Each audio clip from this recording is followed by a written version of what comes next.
Hey, Hariom, class 9. A very warm welcome to all of you to this GBPS video classes for English literature.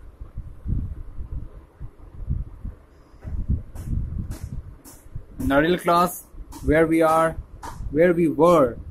In earlier class, where we were. हम कहाँ थे? हम लोग यहाँ पहुँचे हुए थे. अब हम लोग को यहाँ से आज पढ़ना है. Let's start. Let's begin together. The next day the swallow flew down to the harbor. अगले दिन वो swallow bird बंदरगाह से होते हुए उड़ान भर लिया. नहीं, अगले दिन the next day the swallow flew down to the harbor. मतलब एक बंदरगाह के नीचे होते हुए, बंदरगाह के नीचे से होते हुए उसने उड़ान भरा. He sat on the mast of a large vessel and watched the sailors working. He sat on a mast of a large vessel. Mast तो समझते ही होंगे. It is a sail of a large ship. जहाज़ों पर जो बड़ी बड़ी पालें होती हैं जो कि हवाओं को कैप्चर करके, इसका काम क्या होता है? To capture a wind and propel the ship into in any direction. In any direction, in order to provide a direction, or in whatever, whether any direction, to move, to propel the ship in any direction. The sailors of the ship used such type of arrangements onto their ships in order to capture the wind. In order to capture the wind energy and to propel its ship further on the ocean or sea, whatever. अपने जहाज को एक दिशा देने के लिए, जहाज को किसी दिशा में मोड़ने के लिए या फिर आगे बढ़ाने के लिए हवा के मदद से, हवा के विंड फोर्स से जहाज को किसी दिशा में आगे बढ़ाने के लिए जो अरेंजमेंट की आवश्यकता होती है, जहाज के ऊपर ऊंचाई पर रहती है, काफी ऊंचाई पर देखोगे. पाल किस कहते हैं? पाल की. हिंदी में मास्ट को कहते हैं पाल. जहाजों की पाल जो उसे एक दिशा देती है विंड फोर्स का इस्तेमाल करके, हवा के फोर्स को यूटिलाइज, विंड एनर्जी को यूटिलाइज करके उसे एक डायरेक्शन प्रोवाइड करता है प्रोपेल करने के लिए, किसी भी दिशा में आगे बढ़ने के लिए. आगे बढ़ते हैं. He sat on the mast of a large vessel and watched the sailors working.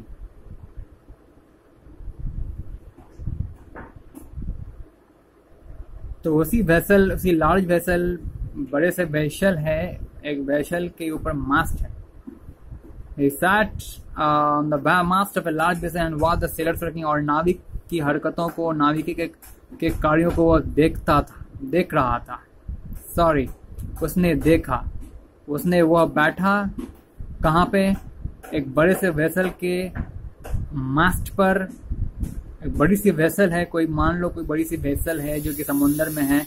उसका जो सेल है अर्थात उसकी जो पाल है उस पर वह बैठ गया और नाविकों के कार्यों को देख रहा था. I am going to Egypt, cried the swallow. और वहां से वो चिल्लाते हुए कहता है, उसने कहा चिल्लाते हुए कि मैं इजिप्ट जा रहा हूँ. बट नो बडी माइंडेड, लेकिन वहां मौजूद जितने भी नाविक गण थे उसके तरफ ध्यान तक ना दिए. And but nobody minded मतलब किसी ने बुरा नहीं माना, किसी नाविकों ने बुरा नहीं माना कि उनके सेल पर, उनके लार्ज वेसल के मास्ट पर एक स्वैलो बर्ड बैठा हुआ है और वो चिल्लाते हुए कह रहा है कि मेरे को इजिप्ट जाना है, मैं इजिप्ट जा रहा हूँ. ऐसा चिल्लाते हुए कह रहा है. उसकी चिल्लाहट को सुन करके कोई भी नाविक बुरा नहीं माना, माइंड नहीं किया. And when the moon rose he flew back to the happy Prince.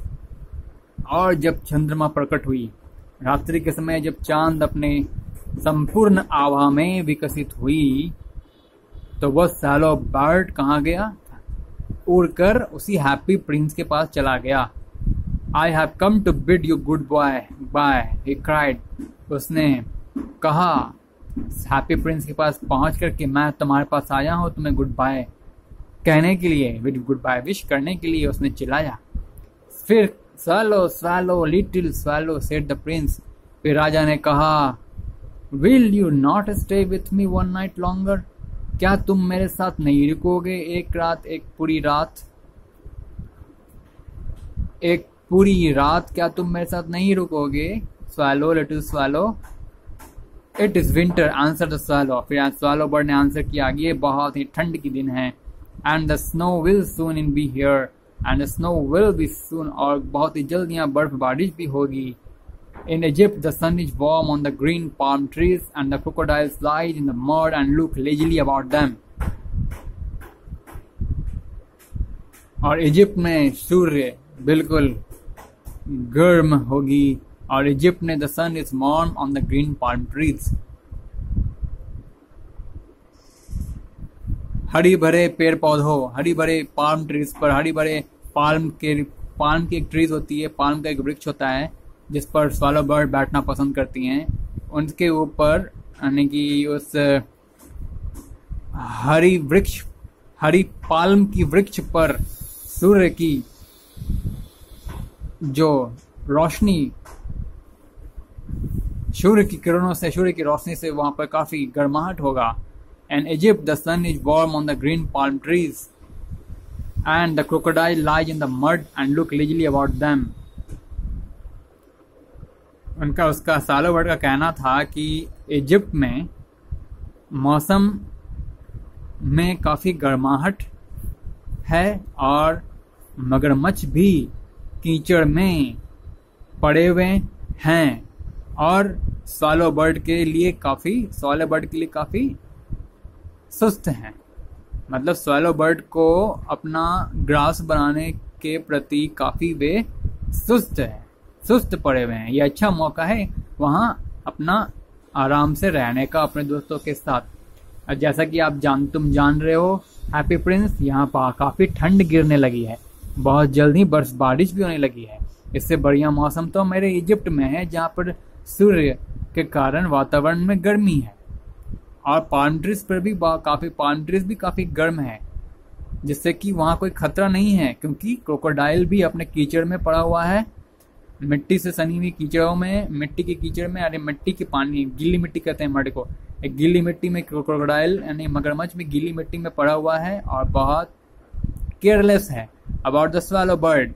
वो काफी सुस्त पड़ा हुआ है वहां पर, स्वैलो बर्ड को खाने के प्रति काफी सुस्त अवस्था में, इसलिए वहां कोई खतरा नहीं है। In the square below said the happy prince, और उस चढ़खुट से गिरा हुआ उस चढ़खुट में बिलो हैप्पी प्रिंस ने कहा, there stands a little match girl, she has let her matches fall in the gutter and they are all spoiled. मैं देख सकता हूँ वहां एक छोटी सी बच्ची है जो कि माचिस की तिल्ली हाथ में ली हुई है, उसने माचिस के तिलों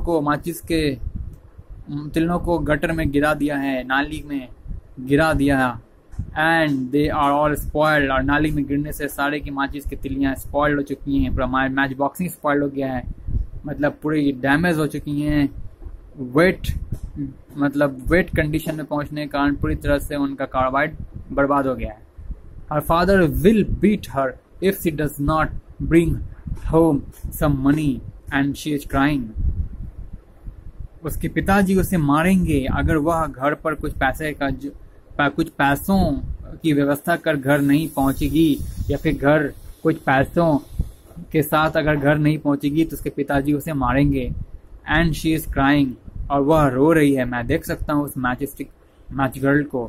शी हैज नो शूज, उसके पास एक जूती भी नहीं है, और न स्टॉकिंग्स है और न ही जूता है उसके पास।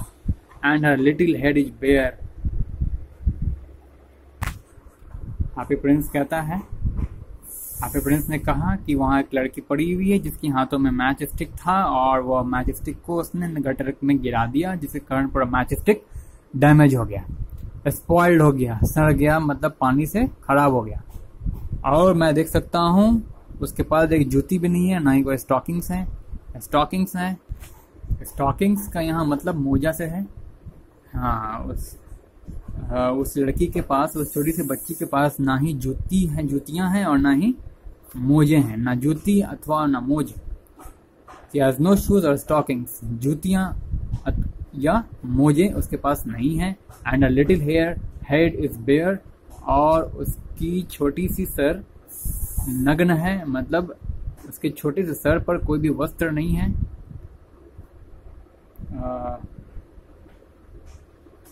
या विंटर का मौसम है, मतलब जाड़े का समय है, और जाड़े के इन ठंडी ठंडी दिनों में उस बच्ची का सर ढका हुआ होना चाहिए, लेकिन उस बच्ची का सर बिल्कुल अनकवर्ड है, और ना ही उसके पास जूतियां हैं और ना ही मोजे। इसलिए swallow bird, pluck out my other eye and give it to her, and her father will not beat her.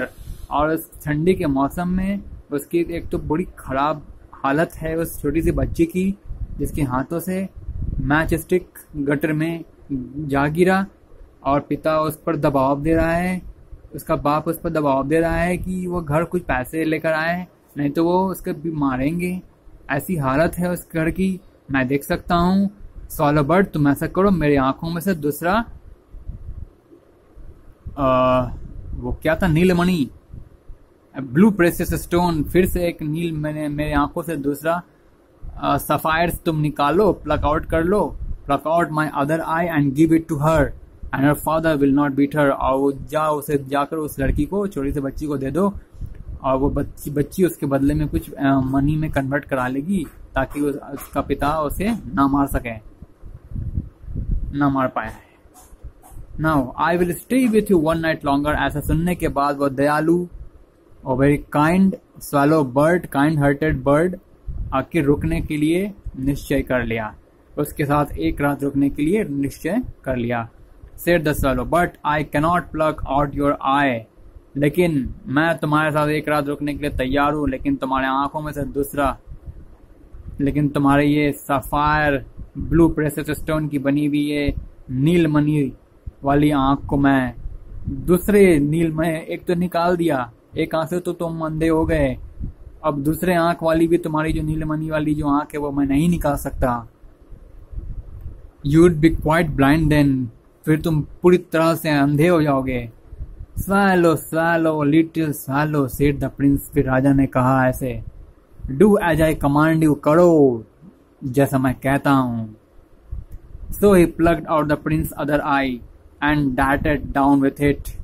उसने प्रिंस के दूसरे आंख को भी प्लक आउट कर लिया और अपने आप में उसे पुश अप कर लिया। डार्टेड का मतलब होता है पुश्ड हिमसेल्फ, अपने आप में पुश करके किसी वस्तु को अपने आप में पुश कर लेना, मतलब अपने आप में उसने पुश कर लिया खुद अपने बॉडी में, उस आंख को निकाल प्लग करने के बाद अपने बॉडी में उसने पुश कर लिया। And he swooped past the match girl and slipped the jewel into the palm of her hand.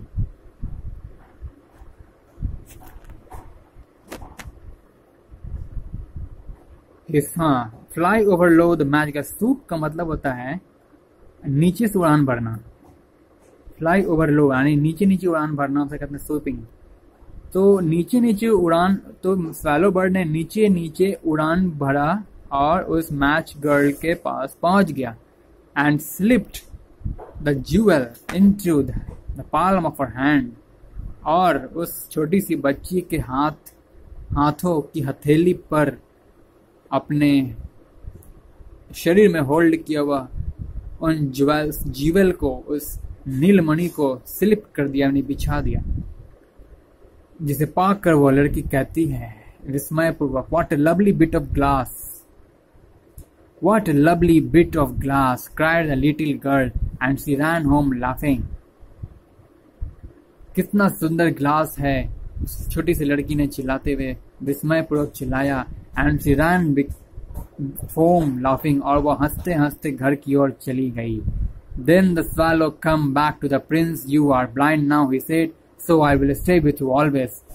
अब जैसा कि तुम हैप्पी प्रिंस, जैसा कि तुम दोनों आंखों से ब्लाइंड हो चुके हो, इसलिए अब मैं तुम्हारे साथ हमेशा के लिए रहूंगा, swallow bird ने कहा।